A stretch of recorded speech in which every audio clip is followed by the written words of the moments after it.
Juste avant que la vidéo commence, tu dois absolument savoir que tu peux récupérer une formation gratuite Assure ton bull market comme un pro et en plus de ça un accès VIP au contenu exclusif. Défile dans la description de cette vidéo, clique sur le premier lien juste ici, clique sur obtenir gratuitement, remplis ce formulaire, trade sur notre plateforme partenaire BitGet et obtiens le contenu VIP qui te permettra de trader à mes côtés en suivant mes stratégies et un accès VIP sur mon Discord. Également, tu recevras automatiquement mon top 5 altcoin pour 2024. Tu peux retrouver une vidéo qui t'explique tout dans la description. Juste ici, bon visionnage.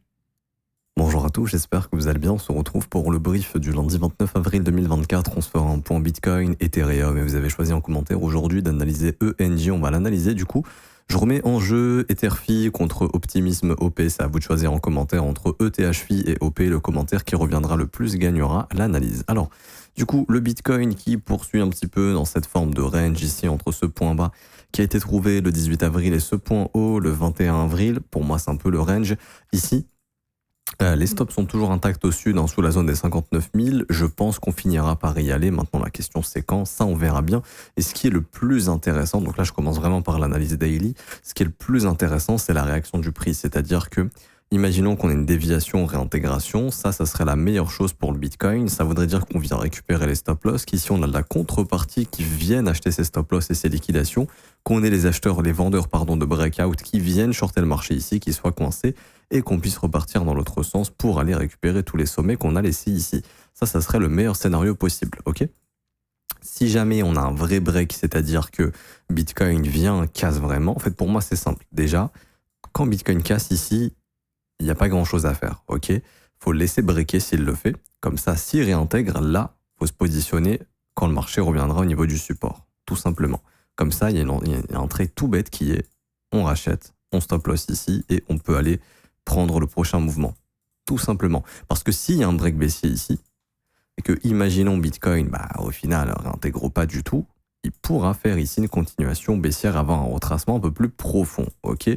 Là, je m'adresse aux swing traders. Maintenant, si tu es investisseur long terme et que toi, tu veux rentrer dans le Bitcoin ou accumuler du Bitcoin, à ce moment-là, il n'y a pas de souci, puisque ces zones restent intéressantes, surtout le premier arrêt. Pourquoi ? Parce que tout simplement, le prix de production actuel de l'halving, on est dedans. C'est-à-dire qu'il est aux environs des 41 000 à 70 000 $. Donc le Bitcoin, en gros, ce qu'il faut comprendre, c'est qu'il y a de grandes chances que pour les prochaines semaines, prochains mois, il consolide dans cette zone. Ok ? Donc si tu es investisseur long terme, tu vas acheter la zone de consolidation. Maintenant, si tu as un trader qui veut une entrée pour essayer de capturer le prochain mouvement, ça serait un très bon signal. Ok ? Déviation, réintégration. Bref, ça on verra bien. Maintenant, on va partir sur le graphique H4 ici. Et franchement, c'est Ethereum qui a un graphique assez intéressant, j'en parlerai après. Ici, pour le Bitcoin, on en avait parlé. C'est le graphique horaire ici, mais je reviendrai sur le graphique H4 également. On a des zones d'intérêt, c'est-à-dire qu'on avait une zone d'intérêt ici, sous cette zone de stop à 62 900 $. Réaction, pas de changement dans le comportement du prix, continuation baissière. On refait un mouvement baissier ici, on récupère encore une fois les stops qui s'étaient accumulés sous ce creux, rebond, mais pour l'instant, encore une fois, toujours un marché qui fait des sommets descendants, je vois pas encore de signal de retournement, donc continuation baissière, et en fait pour moi la prochaine zone d'intérêt maintenant en horaire, c'est les 61 600 $, encore une fois j'en ai parlé plein de fois, on identifie les zones d'intérêt et ensuite on voit ce que fait le prix. Il est tout à fait possible de positionner des buy limits pour capturer un rebond, parce que le marché très généralement dans des zones d'intérêt rebondit comme ceci, donc ça peut être intéressant pour quelqu'un qui veut faire de l'intraday ou même un scalp histoire de choper le rebond. Mais pour être dans une optique de swing et de se dire bon c'est bon on est reparti, là il faut voir un comportement au niveau du prix, c'est-à-dire un prix par exemple qui nous fait une structure haussière, quelque chose comme ça par exemple. Ok, tant qu'il n'y a aucune structure haussière où il n'y a pas de retournement du prix, pour moi ça sert à rien de s'exciter et le prix reste baissier. Ok, et toujours étape par étape jusqu'à ce qu'on ait une structure de retournement et qu'on puisse trouver une entrée intéressante. Donc là, tant que le mouvement est baissier, l'objectif est de trouver des shorts dans des zones intéressantes au niveau du flux baissier. Ok. Est-ce que je viendrais shorter le Bitcoin ici ? Non, bien évidemment, je ne viendrai pas le shorter à 62 400 $. Pour moi, c'est pas une zone de short. Ça veut pas dire que c'est pas parce que c'est pas une zone de short, ça va monter. Ça veut juste dire que pour moi, c'est pas une entrée pro pour pouvoir encadrer un short ici dans une optique de swing. Après, si je suis quelqu'un qui trade en une minute, peut-être que je trouverai un setup une minute, mais là, en tout cas, j'ai pas d'idée de short. Ok. Donc, de mon côté, patience, rien à faire pour le moment. Ce qui m'intéresse, c'est tout ce qui se passe sous 59 000 dans une idée de swing par la suite. Et pour revenir en H4, on en a parlé plein de fois, mais cette zone doit absolument tenir ici. voyez cette tentative baissière qui a échoué, et ensuite on a eu du flux haussier. Si on commence à perdre ce niveau, pour moi ça indiquera tout simplement que le marché est probablement mature pour aller chercher sous les 59 000 $ et donc récupérer tous les stops qui sont en train de s'accumuler sous cette mèche, tout simplement. Pas plus de choses à dire pour Bitcoin. Moi, ce qui m'intéresse le plus, honnêtement, aujourd'hui, c'est Ethereum ici, qui a un graphique qui est plus intéressant. Et malheureusement, Ethereum, il est en train de faire ce qu'il fallait surtout pas faire, c'est-à-dire, c'est pas encore dramatique, mais c'est pas top. Vous vous souvenez, on avait parlé du range ici sur ETH, entre ces deux bornes juste ici, hop, là. Vous voyez? Donc on était là, moi je vous ai déjà mis la chasse au stop, mais grosso modo, quand on s'est quitté vendredi, on était ici. Quelque part par là, ok? Vous vous rappelez, ça c'est notre range. Idéalement, c'est beaucoup mieux toujours de chasser un range d'abord au sud, de le réintégrer, comme ça ensuite on peut faire la cassure haussière tranquillement et on peut récupérer du flux haussier. Ou si on casse le range ici, de surtout pas le réintégrer, de rester fort et de faire de la continuation. Malheureusement, ce qui est venu faire Ethereum ce week-end, c'est juste chasser les stops ici, se faire rejeter dans l'imbalance et avoir une bougie de réjection. Et donc là, ce qu'il faudra surveiller sur Ethereum, c'est l'imbalance haussière qui s'est créé ici, là. Donc vous voyez, on est en plein dedans. Imbalance de bougie vectorielle. Cette imbalance doit tenir. Si on veut espérer, entre guillemets, continuer de consolider pour définitivement casser le range et avoir vraiment une résolution haussière sur Ethereum. Par contre, si cette imbalance ne tient pas, à ce moment-là, Ethereum risque de repartir au sud et d'être attiré par ce low weekly ici, donc le plus bas de vendredi, sous les 3061, ce low weekly ici également sous les 3015 $, et puis en théorie, une fois que le haut de range a été chassé, c'est exactement ce qui s'est passé ici. On est venu récupérer les stop loss, flux baissier. On est venu récupérer les stop loss, attention à ce qu'on se reprenne un flux baissier. Et à ce moment-là, l'objectif du range, on est venu chasser les stops au nord, c'est de venir chasser les stop loss au sud, tout simplement, et de revenir sous les 2785 $. Donc franchement, c'est pas top ce qui a été fait ici. Faudrait vraiment que le range casse définitivement pour qu'on ait du flux haussier, parce que là, tant qu'on ne recasse pas définitivement le range, pour moi, l'objectif, c'est de venir dans le bas du range maintenant. Vous vous souvenez, en horaire, on avait vu justement le point d'intérêt qui était juste ici pour essayer justement d'aller récupérer les plus hauts du range ici. Donc c'est ce qu'on était venu faire. On avait identifié l'imbalance, les stops ici. Hop, on est venu travailler cette zone, on l'a comblée. Merci, au revoir, on continue. Et donc maintenant, on voit qu'il y a plein de zones justement qui sont restées intactes, dont une grosse zone juste ici. Hop, sous les 2980 $. Donc là, vous voyez, si l'imbalance, c'est ce qu'on vient de voir en H4, mais là, on le voit en H1. Si cette zone ne tient pas, on est en train de la travailler. Je pense perso qu'on ira récupérer le plus bas des 3063. Et puis à ce moment-là, il y a un objectif clair et très précis sous les, je vais même l'étendre, ici, sous les 2980 $. Et puis après, bien évidemment, qu'on a le bas du range tout simplement qui sera ici sous les 2792, sachant qu'on est venu récupérer le haut du range. Et ça, c'est clairement pas positif. Honnêtement, c'est pas bon du tout. Le fait d'être d'abord venu récupérer au nord. Et du coup, notre graphique daily, c'est pas top. Et je vous montre deux graphiques, ok. Et ensuite, pour moi, ça nous donnera la direction, très clairement. Ici, le fait qu'on soit dans du flux baissier, c'est-à-dire que j'ai mon sommet qui est là, j'ai un creux qui s'est formé ici, j'ai un sommet qui s'est formé ici en venant chasser tous les stops, ici. Parce que c'est vrai que là, je vous identifie ça, mais en réalité, hop, on voit que le marché est venu récupérer tous les stops de cette zone. Et puis ensuite, on a remangé du flux baissier. Là, on est en train de faire exactement la même chose. Stop, stop. On est venu bouffer les stops. On est en train de reprendre du flux baissier. C'est pour ça que si l'imbalance est CL7, pour moi, ça confirmera la reprise du flux baissier.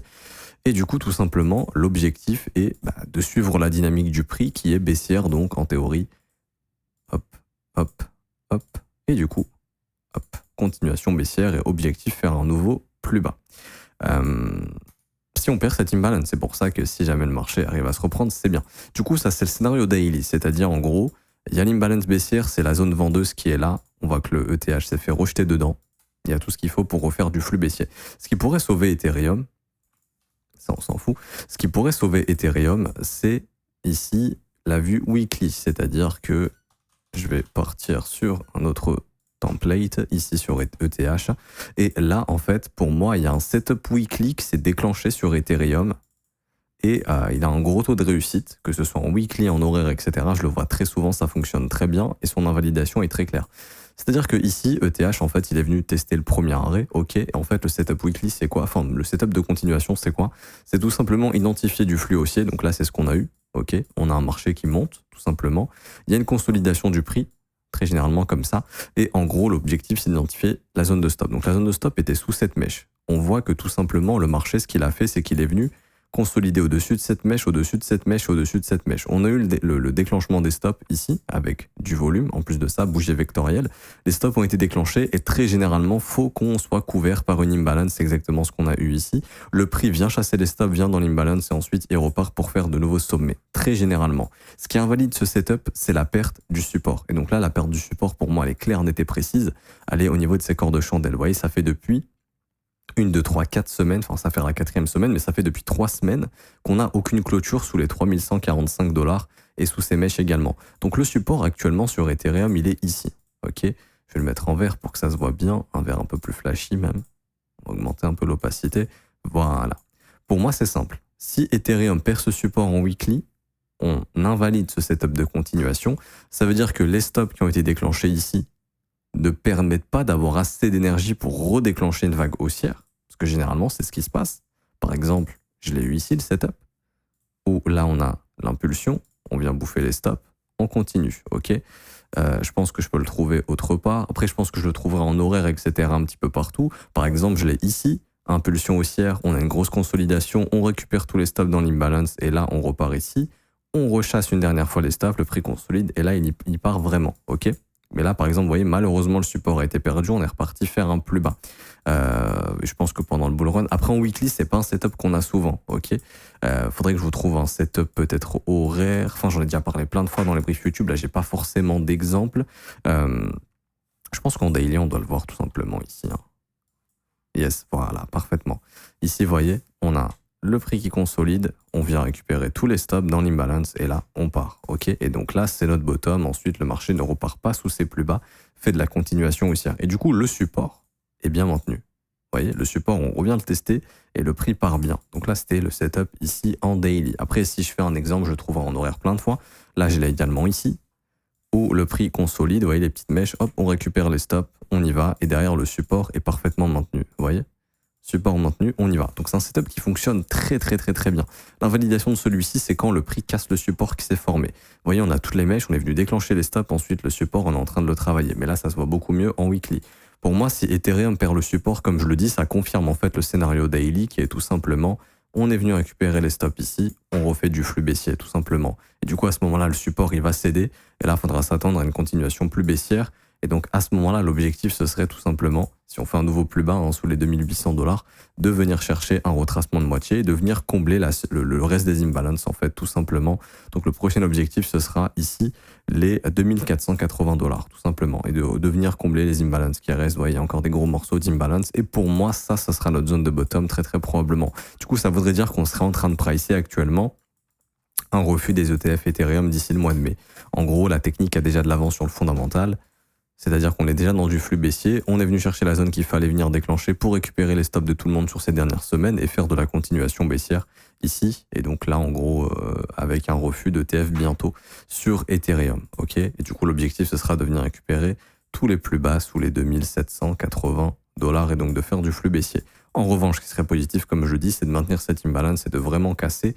Et là, si on accepte le prix dans l'imbalance baissière, là, il y aurait vraiment du flux haussier sur Ethereum. Mais franchement, cette réaction de prix, c'est pas top. Après, c'est une réaction de prix de week-end. Faut voir aujourd'hui, à l'ouverture de Wall Street, justement, si le marché américain déclenche du flux baissier, bon, bah, c'est que c'est bon. On est venu sortir ce qu'il fallait. Les algos se remettent à vendre et donc, du coup, on continue d'aller plus bas. Ok. Donc, grosse vigilance à ce qui a été fait ici. On avait parlé de ce scénario. Fallait surtout pas faire ça. Malheureusement, c'est en train de se déclencher. Pas plus de choses à dire sur Ethereum. Et du coup, je vais finir avec ici ENJ. Alors ENJ a heureusement et malheureusement plusieurs choses. Heureusement que le marché n'est pas venu déclencher les sommets ici. C'est-à-dire que ça, c'est très bien, c'est une zone qu'on ira revisiter plus tard. Ok. C'est-à-dire que ENJ a de grosses probabilités, pour moi, de mon point de vue, de revenir au-dessus des 76 centimes de dollars, que ce soit dans 6 mois, 1 an, etc. Je sais pas. Mais à un moment donné, le prix reviendra chercher ces sommets. Par contre, ce qu'on a comme information, c'est que ENJ, malheureusement, n'est pas un projet qui a énormément intéressé sur cette entrée de capitaux. Il y a énormément d'argent qui est rentré dans le marché. Ici, je le vois au niveau de l'impression des stablecoins. Hop. Ici, beaucoup d'argent, on parle en milliards. Hein. Pour ceux qui se demandent, Pourquoi il y a l'impression de stablecoin? Je l'explique dans la formation gratuite. En fait, quand il y a des institutions qui veulent acheter des crypto-monnaies, ce qu'elles font, c'est qu'elles vont justement voir Tether, etc. Et elles vont donner des dollars à Tether, par exemple, et Tether leur donne des USDT. Donc là, on parle de grosses transactions, ça peut être 200 millions, 500 millions, 1 milliard, etc. Et grosso modo, c'est pour ça qu'on a l'impression de Tether. Ou en fait, si vous voulez, l'impression de Tether, ça vous montre les inflows et outflows dans le marché crypto. Et donc en gros, c'est les net flows. Les net flows, j'ai fait une vidéo dessus, c'est la différence entre ce qui rentre et ce qui sort. Par exemple, en bear market, quand on crame des Tether, ça veut dire quoi? Ça veut dire qu'il y a plus d'argent qui sort dans le marché crypto que d'argent qui rentre. Donc, il n'y a pas besoin d'avoir autant de Tether, donc on crame des Tether. Par contre, quand les inflows sont plus positifs que négatifs, donc il y a plus de inflow que d'outflow, donc imaginons il y a tout ça d'argent qui rentre et il y a tout ça d'argent qui sort, le net flow il est positif et donc à ce moment-là il y a de l'impression stablecoin. Là ça veut dire que les net flows sont positifs, il y a plus d'argent qui rentre depuis octobre 2023 en crypto que d'argent qui sort. Donc que ce soit l'argent de nouveaux entrants, l'argent institutionnel, etc., etc. Et on voit que ENJ, malgré tous ces milliards qui sont rentrés en net flow, bah, ça n'a pas intéressé énormément. Donc c'est pas un projet super fort, ok? Maintenant, d'un point de vue technique, c'est bien puisque grosso modo, il y a toujours cette zone qui est intacte. Donc je pense que si on a un bull run plus fort en 2025, je pense qu'il viendra nettoyer ces sommets. Maintenant, d'ici là, faire un nouvel ATH, j'en doute puisque là, les signes de force qu'on a eus sont beaucoup trop faibles pour le moment et on voit qu'il a déjà quasiment tout retracé. Donc c'est pas un projet qui intéresse énormément. Par exemple, si on compare ENJ à Tao, c'est le jour et la nuit. Ici, on voit que Tao a été 100 000 fois plus fort, ok? Je vous compare un autre truc, je sais pas moi, INJ par exemple, on voit que INJ a été 100 000 fois plus fort, ok? Donc là, c'est pas top pour ENJ. Bon, maintenant, si ENJ vous intéresse, où est-ce qu'il pourrait être intéressant de l'acheter? Bon, moi perso, je voyais la zone d'imbalance ici qui était assez intéressante. Ok, on l'a complètement éclatée, donc ça sert à rien pour moi de penser à cette imbalance ici, puisqu'elle a été transformée en imbalance baissière. Ok, donc comme d'hab, toujours étape par étape. C'est quoi la prochaine étape? Malheureusement, je pense pas que le bottom a été trouvé ici à 26 centimes. Je pense que le marché va venir récupérer tous les plus bas que vous voyez ici. On est en train de consolider au-dessus. Tous ceux qui sont en train d'acheter du ENJ et tous ceux qui ont acheté du ENJ sur la montée sont en train de foutre leur stop sous ces plus bas. Ok, même s'il n'y a pas de contrat dérivé, enfin il y en a peut-être, hein, mais même si ici on n'était que sur un marché spot, et encore il y a des contrats dérivés, même sur un marché spot, les gens vont foutre des stop loss. Ok, et donc là, la zone de stop évidente, c'est les 23 centimes. Donc pour moi, ENJ, je dirais qu'il y a 90% de probabilité d'aller déclencher les 23 centimes au cours des prochains jours, aux prochaines semaines. C'est très très probable à mon avis. Sachant qu'en plus de ça, il a fait comme Ethereum, il est venu récupérer les stop loss ici.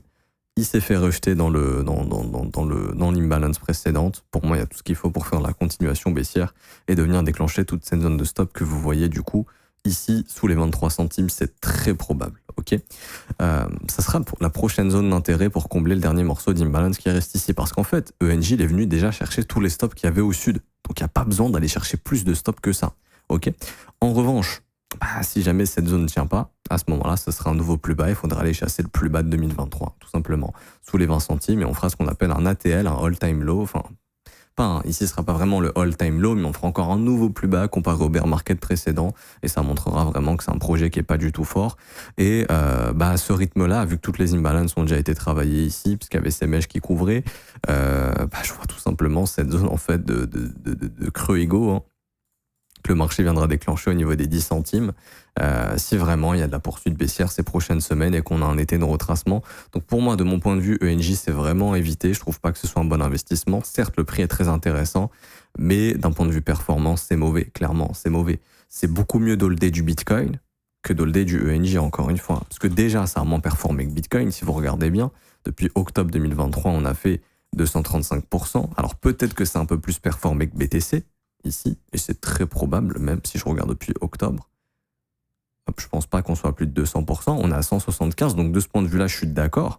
Mais là où je suis pas d'accord, justement, c'est que malheureusement, il a déjà retracé peut-être 70%, Bitcoin est à 15% de baisse. Donc quelqu'un qui a investi dans le Bitcoin, là, il est en gain à cette heure-ci, alors que quelqu'un qui a investi sur ENJ au cours des derniers mois, il n'est pas du tout en gain, il peut pas être en gain. Les seuls gens qui sont en gain sont tous ceux qui ont investi ces derniers mois, hein. Je vous dirais, de octobre 2023 jusqu'à février 2024, il n'y a qu'une minorité. Tous ceux qui sont en gain, c'est les gens qui ont investi ici. Tout le reste sont en perte. Alors que sur Bitcoin, c'est quasiment impossible d'être en perte, à part si vous avez acheté à 73 000 $, ou même là récemment 70 000 par exemple. Et encore, il y a de grandes chances que vous soyez en gain dans 6 mois, 1 an, alors que sur ENJ, le gars qui a acheté là, il pourra peut-être revendre au niveau des sommets ici, au niveau de la chasse au stop, mais le prix risque de se faire rejeter dans l'imbalance baissière ici, et ça risque d'être notre prochain top en cas de prochain bull run. Donc pour moi, franchement, ENJ, c'est pas un bon investissement. Après, si vous voulez investir dessus, voilà les zones intéressantes. Perso, je trouve 24 centimes, 22 centimes, et puis à la limite, voilà, s'il y a une bonne grosse chute, sous les 20 centimes, et s'il y a une très grosse chute, ce sera sous les 10 centimes. Donc je suis ok, si vous avez un buy limit à 10 centimes, il y aura moyen de revendre à 80 centimes, donc c'est toujours un x8, c'est intéressant. Mais voilà, faut choper le buy limit à 10 centimes. Mais je pense qu'il y a beaucoup plus de gens qui sont underwater, c'est-à-dire qui ont l'espoir que ça remonte plutôt que de choper une entrée intéressante. Donc voilà, c'était mon avis sur ENJ. Pour moi, c'est pas top. Il y a des projets beaucoup plus intéressants qui ont été beaucoup plus forts, qui vont offrir des entrées beaucoup plus intéressantes sur du long terme, plutôt que des projets un peu dinosaures qui datent de plus de 2019 et qui ont vraiment pas performé sur cette première phase de bull run. Donc autant aller sur ce qui a performé, ce qui intéresse vraiment les institutions plutôt que de rester sur des dinosaures qui sont toujours, j'ai l'impression, dans des phases de distribution ici. Après, encore une fois, ça se trouve, il va être super fort, j'en sais rien, mais bon, vu la perf qu'il a fait là, qu'est-ce qui changerait en fait? Qu'est-ce qui ferait que ça change dans une prochaine phase haussière, sachant qu'il retrace quasiment tout? Pour moi, c'est pas un bon hold ici, honnêtement. Pas plus de choses à dire sur ENJ, donc si ça vous a plu, j'espère que ce sera le cas. Et n'hésitez pas à laisser un pouce bleu, à vous abonner si ce n'est pas déjà fait. Également, je vous ai mis un lien qui recentralise tous les liens de notre contenu, de nos réseaux sociaux. Donc c'est le premier lien maintenant en commentaire épinglé. Vous descendez en commentaire épinglé, il y a le lien, tous les liens utiles concernant mon contenu. Donc vous cliquez sur ce lien et en fait ça va vous ramener ici. Et là vous avez tout. Le lien pour s'inscrire sur Bitgeeks via notre lien partenaire. Le lien pour la formation gratuite, donc vous cliquez ici, hop, ça vous met sur la formation gratuite et le VIP. Vous cliquez ici, ça vous met sur l'école du trône pour rejoindre l'école. Vous avez ici nos réseaux sociaux, vous avez le Discord également si vous souhaitez rejoindre le Discord. Donc je suis déjà dedans. Vous avez TikTok, Twitter, YouTube, etc. Donc tous les liens intéressants. Donc par exemple, n'oubliez pas que vous avez une formation gratuite qui vous est offerte. Donc vous cliquez sur le premier lien en commentaire épinglé et ensuite vous cliquez sur 100% gratuit, formation et VIP, obtenir gratuitement. Vous suivez les étapes et en 2 minutes, c'est bon, c'est fait. Vous pourrez avoir accès à la formation gratuite. Vous souhaitez rejoindre l'école, vous cliquez sur rejoins mon école de trading et hop, vous êtes sur le site de l'école et là vous pouvez choisir votre abonnement. Ok, donc tout est dispo. Premier lien en commentaire épinglé et ensuite vous avez tous les liens. Je trouve que c'est beaucoup plus facile pour vous de vous y retrouver. Comme ça, vous pouvez garder ce lien de côté dès que vous avez besoin de quelque chose, que ce soit le Discord, je sais pas moi, Twitter, l'école, la formation, Bitget, etc. Boum, vous venez sur ce lien, vous avez tout qui est centralisé au même endroit. Je m'arrête ici. On se retrouve du coup demain. Bonne journée à tous. Ciao, ciao.